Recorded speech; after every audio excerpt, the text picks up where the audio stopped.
Okay. Yeah.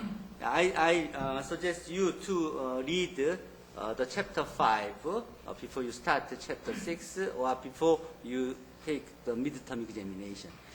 Some of the lectures on this were recorded and saved in the address that I supplied in the book, so you can go through it. Okay, today, we will start the chapter 6, linear transformation. Linear transformation. There are 5 sections, and we will cover the first 4 sections. Okay. In this chapter, we will consider a matrix as a function. We have seen that the set of vectors together with 2 operations reborn as an algebraic structure, namely a subspace or a vector space.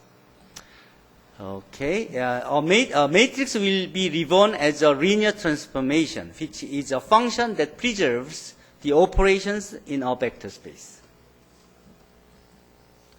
Okay.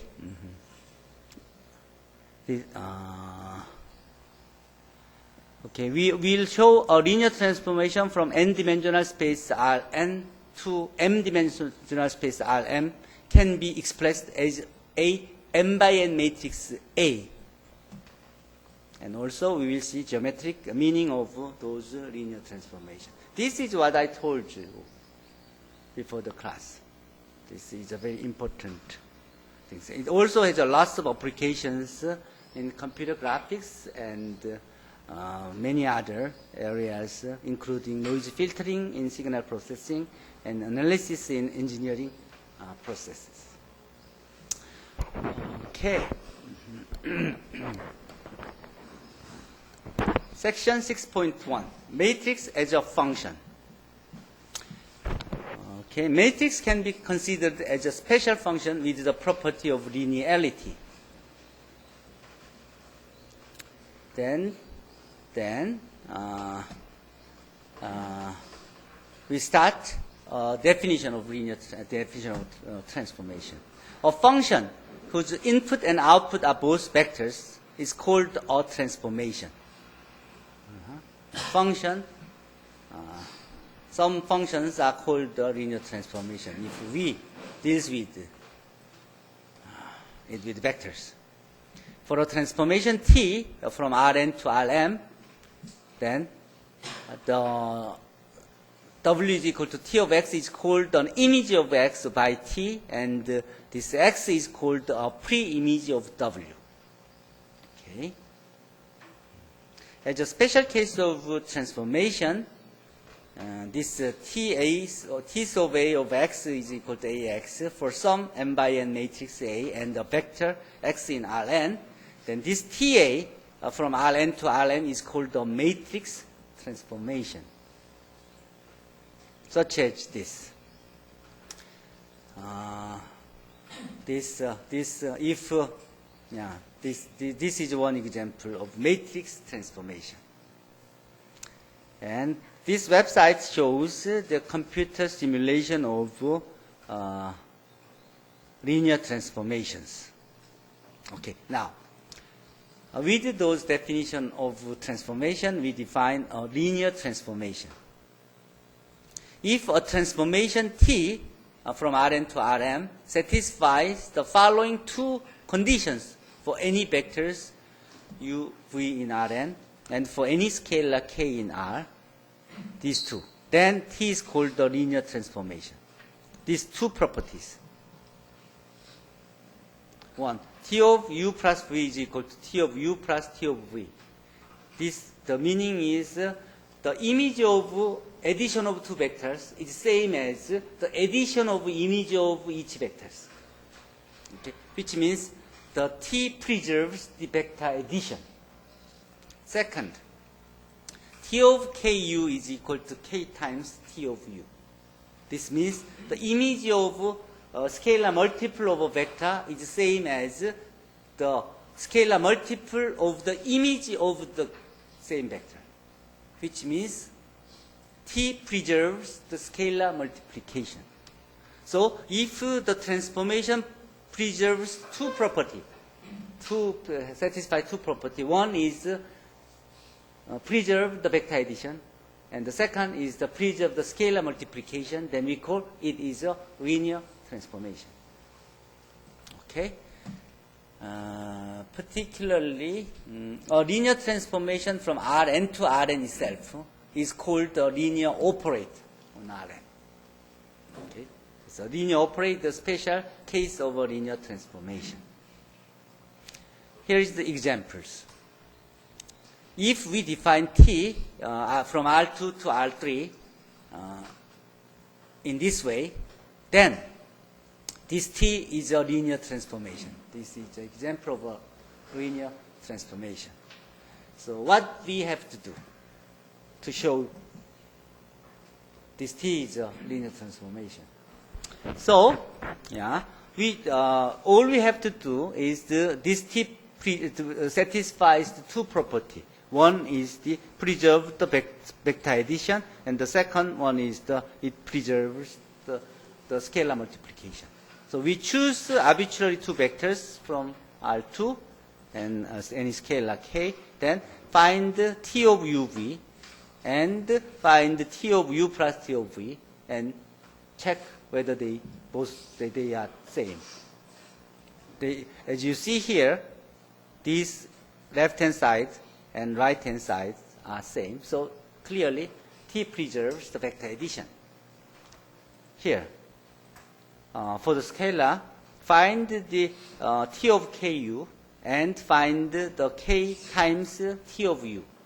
And you can easily check they are same. So, which says T preserves a scalar multiplication. So it satisfies two properties. So T must be a linear transformation from R2 to R3. That's it. Here, this T descends xyz to xy is also another example of a linear transformation. What we have to do? All we have to do is just to show it satisfies the two properties. One is T preserves the vector addition, and second is the T preserves the scalar multiplication. That's all we have to do. So choose arbitrary two vectors from R3, and then find this left-hand side and right-hand side, and show they are same. Similarly, for a scalar k, and find T of k v and find k times T of v and check whether they are same or not, which is same. So it satisfies these two properties of linear transformation. So T must be a linear transformation from R3 to R2. Particularly, this is the linear transformation that sends this arbitrary vector xyz on the three-dimensional space to the xy on the two-dimensional vector space with the first two component values are same. We call those are projection. So this type of linear transformation is called an orthogonal projection on xy plane. Okay, so this is an example. We have seen two examples of linear transformation. Third, if we define T as this T sends xy vector to y plus 1, then we have to check whether this T is a linear transformation or not. So similarly, we found the T of v1 plus v2 for arbitrary two vectors in R2, and T of v1 plus T of v2. And we can easily check whether they are same or not. But as you see, this the second component in the left-hand side is y1 plus y2 plus 1, but the second component of right-hand side is y1 plus y2 plus 2, because it is addition of 1 and 1 here. So they cannot be same. So this says this T does not satisfy at least one property to be a linear transformation. So T is not a linear transformation. There are special examples of linear transformation. The first one is a zero transformation that sends every vector to a zero vector. T from Rn to Rm as T of V is equal to 0 for any V in Rm. This is a linear transformation, clearly. This satisfies two properties. This is called the zero transformation. This zero transformation preserves the vector addition and the scalar multiplication. And identity transformation is another example. If we define T from Rn to Rm as Rm to Rn, here, Rm to Rn. 여기, 김군, Rn to Rn. Okay. Okay, if T is defined as T of V is equal to V, then T is a linear transformation because this T preserves the vector addition and scalar multiplication. It's just and itself. Okay, so this is called an identity transformation. Third, matrix transformation. For any n by n matrix A and for any vector x in Rn, if we define Ta of x is equal to Ax, then this Ta is a linear transformation from Rn to Rm. This is called a matrix. This is called a matrix transformation. I will show why this satisfies the two properties to be a linear transformation. Okay. So as I wrote on the blackboard, and this T satisfies two properties. One is T preserves the vector addition, and second is T preserves the scalar multiplication. So T must be a matrix transformation. But T is defined, if T is defined as follows, then show T is a linear transformation. If T is like this, then shows. So this is an example of the third example. If we have a matrix A like this for this linear transformation T, then check show this T is a linear transformation. What do you have to do, Mr. Kim Sung-chan? Yeah. What do you have to do? Yeah. Choose arbitrary two vectors and scalar. Then show T of U plus V is same as T of U plus T of V. So this preserves a vector addition. Next, show T of KU is same as K times T of U. That means T preserves a scalar multiplication. So it preserves two operations. So it is a linear transformation. Third, the linear transformation T from example 1 can be written in this way.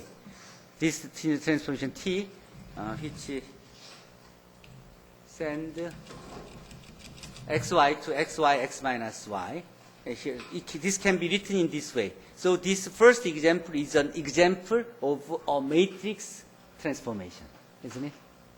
Where A is a 3 by 2 matrix like this. T is a transformation from R2 to R3, R2 to R3, and this matrix is a 3 by 2 matrix, M by N matrix. When T is a mapping from Rn to Rm, then corresponding matrix has a size M by N, okay, 3 by 2. First theorem, properties of linear transformation. If T is a linear transformation, then it satisfies the following properties. If T is a linear transformation, the image of zero vector is always 0. And T of minus V is same as minus T of V. And T of U minus V is equal to T of U minus T of V. These are all very easy to check, as I gave the proof in the book. For arbitrary V in a vector space here, not V, R, N,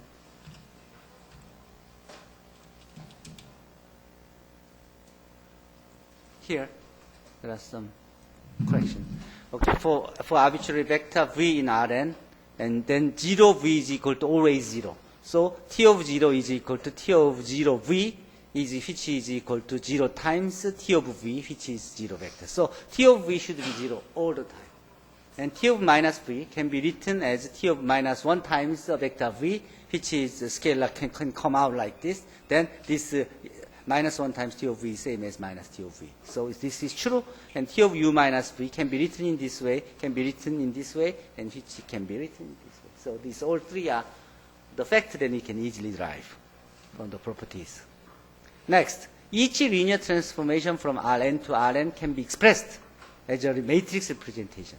Any linear transformation from Rn to Rn can be expressed as a matrix representation. This is very important. Okay, as I mentioned, this fact can be generalized to the arbitrary vector spaces. And the reason that we are learning the next 3 chapters are all to reach the fact that I just mentioned. Okay, here the T be any linear transformation. And for arbitrary unit vector EIs of Rn, and for any x in Rn, we have x vector, arbitrary vector x can be written in this way as a linear combination of standard basis. Then T of E1, T of E2, and T of En are all n by 1 matrix.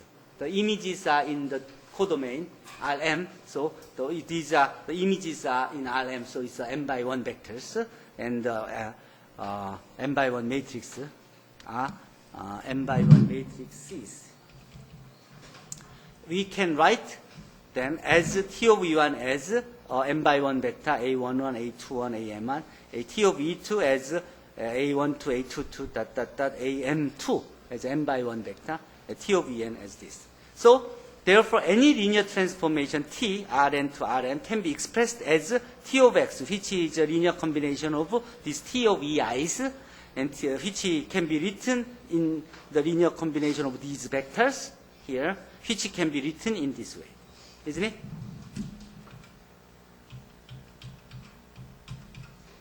Isn't it? So T of x can be written in this way. This can be written as this, isn't it?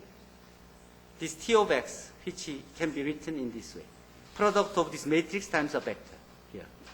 And this matrix has each column as of T of E1, T of E2, and T of E3, and T of En, like this. This T of x is a linear transformation whose corresponding matrix is A, and this matrix A is called the standard matrix of T. Standard matrix. Bold. Bold.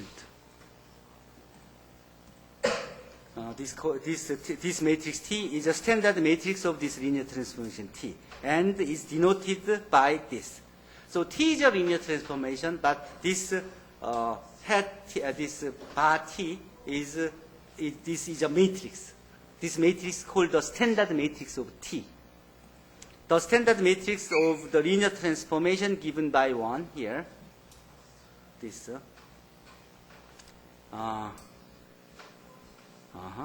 can be found easily from the column vectors by substituting the elementary unit vectors to T in that order. So, as you see, this matrix, the standard matrix, can be obtained in this way. Just find T of E1, T of E2, and T of En, and form those as a column vectors of the standard matrix. Then you can always have a corresponding matrix, associated matrix of linear transformation. Good.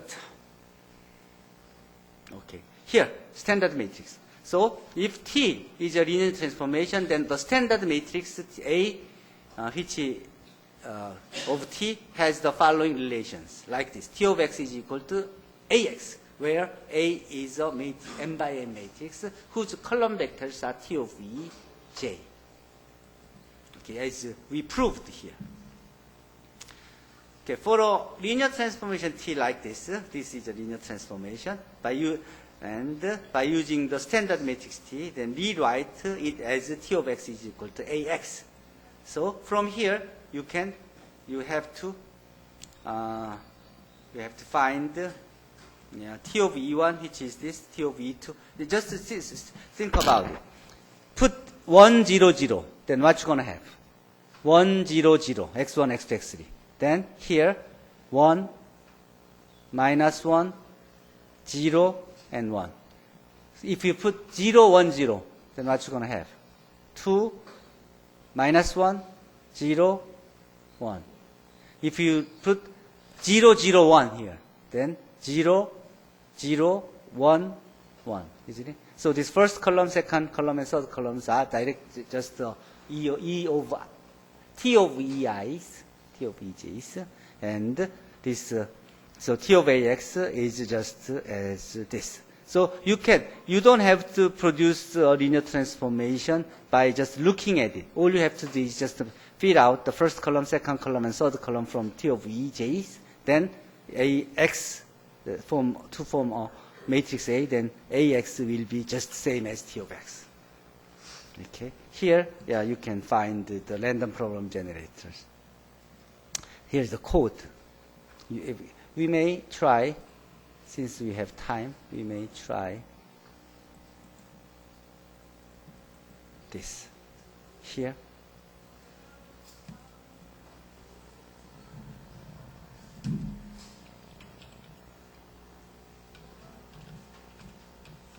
Here. If we try to find the linear transformation of the standard matrix, then you can easily find the standard matrix from this given linear transformation like this. If you change the linear transformation here,